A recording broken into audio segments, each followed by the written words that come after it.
Using one of these compressed discs may be the easiest way for you to start your seeds. Join me today as I discuss peat and coir pellets.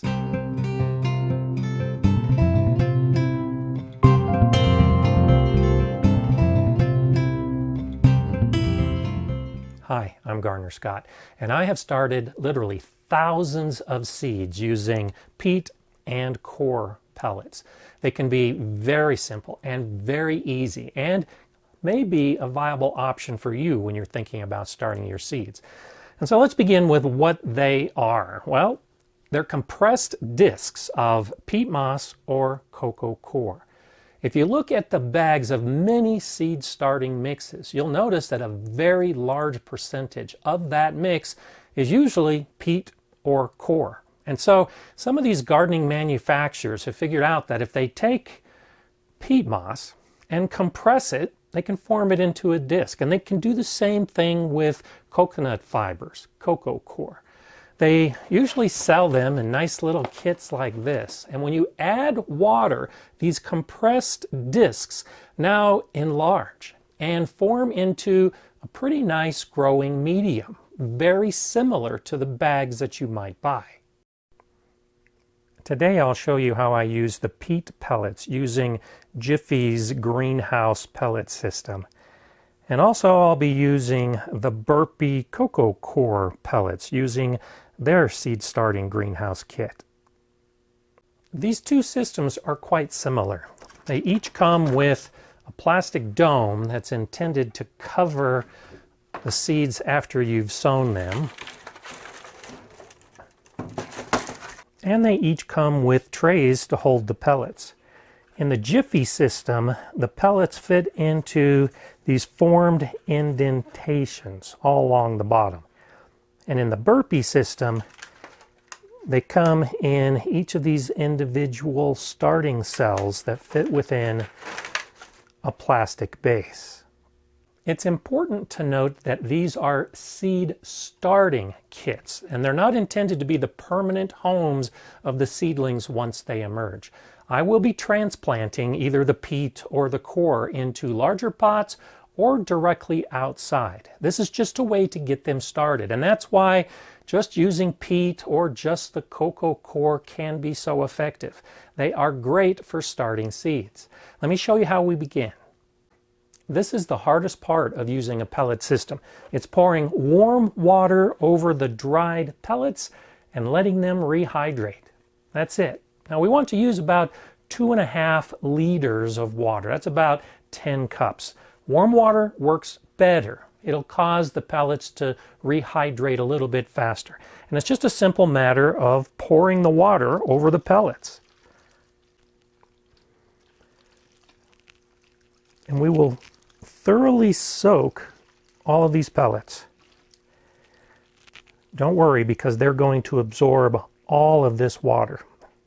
And I'm not pouring the entire amount right now. This is about 8 cups of water, a little bit more than 1.5 liters. And we'll let this start to just sit as these pellets absorb all of this water. And I'll do the same thing with the coir pellets, just putting some water in each of these cells. Excess water will drip down to the tray below, and then we'll let these rehydrate and absorb all of this water that we're giving them.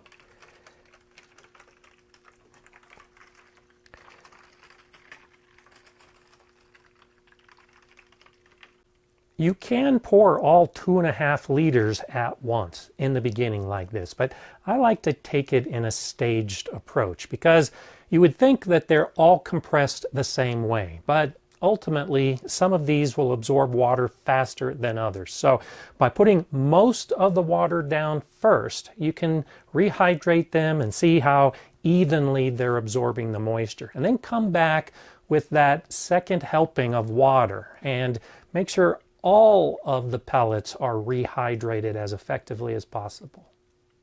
The absorption of the water happens pretty quickly, and in just a few minutes you notice a big difference in how much they've rehydrated, how much they're soaking up the water. I'm just going to let them sit for a few more minutes now as they absorb the water, but you can visibly see how fast these pellets have expanded. Once all of the water that I initially poured in is absorbed, I'll add some more. Most of the water is absorbed after this first round, but I can see, especially around some of the edges, that some of these pellets haven't absorbed as much water. So now I'll target some of the pellets that still need more water and then give them a second opportunity to rise more. In very little time, the peat pellets will be fully expanded and ready for sowing. But you do need an extra step for the Coir pellets. We are literally using a round pellet in a square hole. So sometimes the system might come with something they call a soil mixer. You need to get in and mix up this soil. As the pellet is expanding, you need to break it apart so that it can absorb more moisture, and that round pellet will end up expanding into the square hole.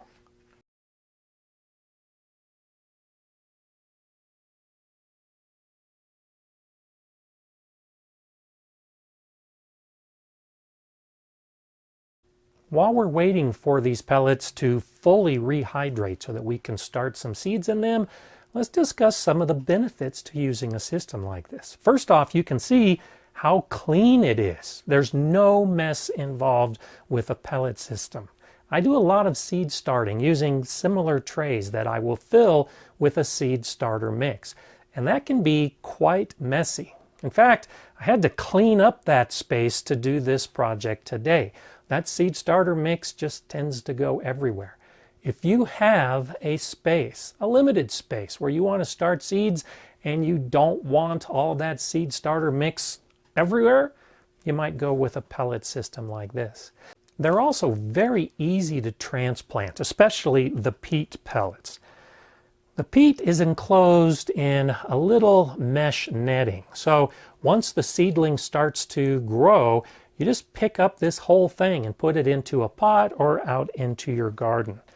It's not quite the same for the cocoa coir, but I'll use something like a tongue depressor and just pry out the pellet and the plant that's growing there. And the coir tends to really hold together naturally, especially once some of those roots have started to develop within each of these cells. Once you have a seed starter kit, you really don't need to buy more because you can buy refills for the pellets. You have the kit, you've used each of these pellets that have rehydrated and they have plants growing in them, and then you transplant, and then you just get the refills and start over again with this same starter kit. So you have that initial outlay because these can be a little more expensive than if you're starting with the mix. Buying a mix or making your own mix is more cost effective than using the pellets. But as far as ease, this is about the best way you can go. And when you're done with your seed starting, these kits are very easy to store on a shelf. You don't have to worry about bags of seed starter mix being carried over into the next season. So there's an advantage right now. There is some concern about the pH level of the peat. It is acidic. And while most seeds can handle a mildly acidic environment, some seeds don't like acidity at all. So if you don't have much success using the peat pellets, you might look into the seeds you're trying to start. And it could be that that seed just doesn't like the lower pH. For the most part, though, I don't have a problem with either of these systems. In very little time, the peat pellets will be fully expanded and ready for planting. Before you start sowing, you should have a plan in place for how you're going to identify all these seedlings once they start growing. It's difficult to put 72 plant tags on each of these pellets once you put the seeds in. So I have a different system that I use, and I think it tends to make it much easier.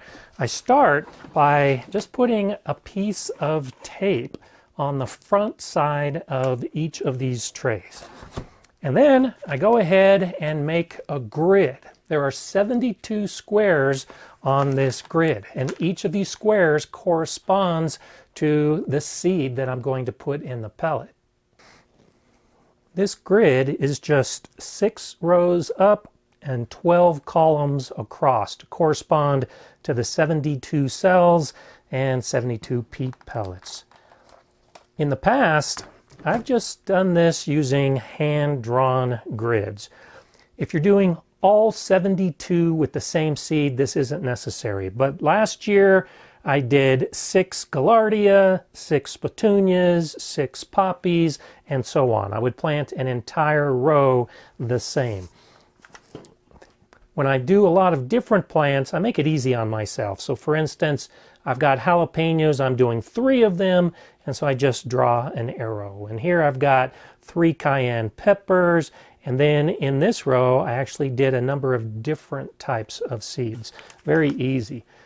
The burpee system actually came with some very similar grids, and the idea is you just fill it in. I don't think you need to be this fancy, all printed, which is why I draw it by hand, but you need some type of system to identify where you put your seeds.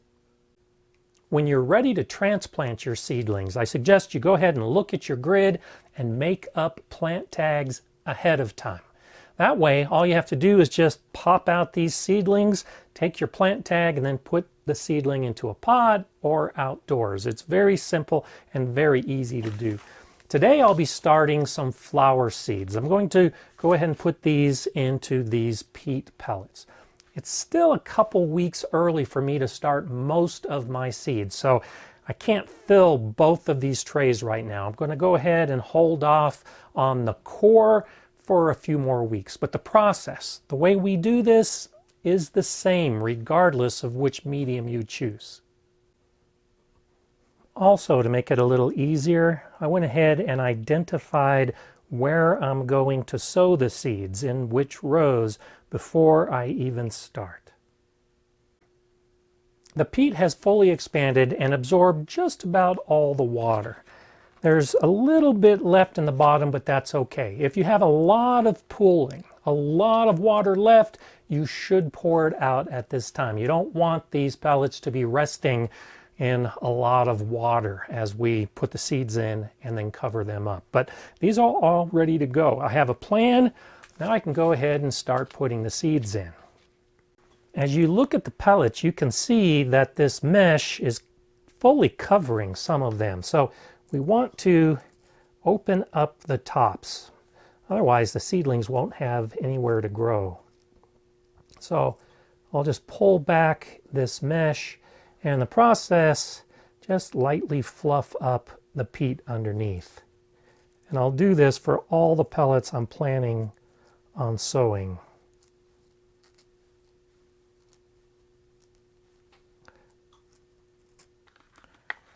As I sow these seeds, I'm going to attempt to get 2 to 3 in each of these peat pellets.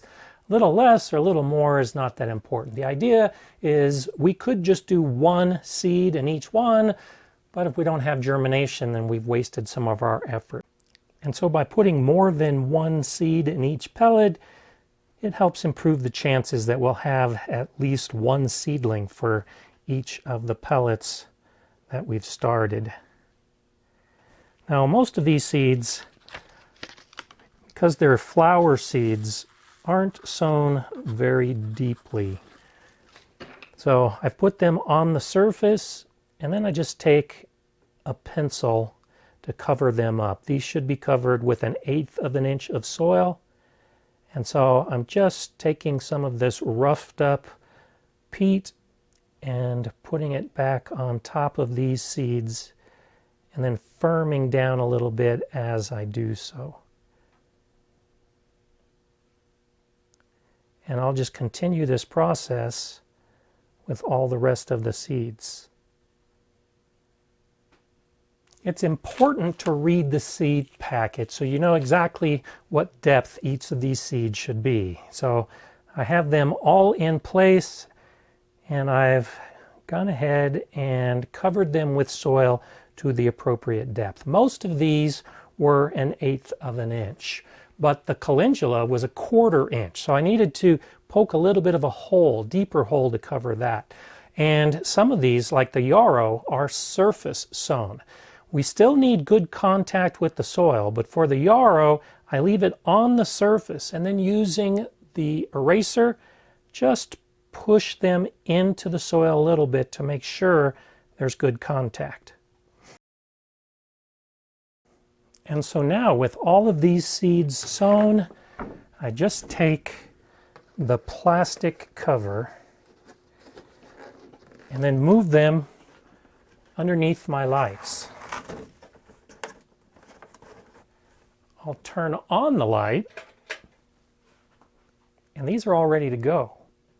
Most of these seeds will germinate in 2 to 3 weeks, but I'll be checking on them every single day.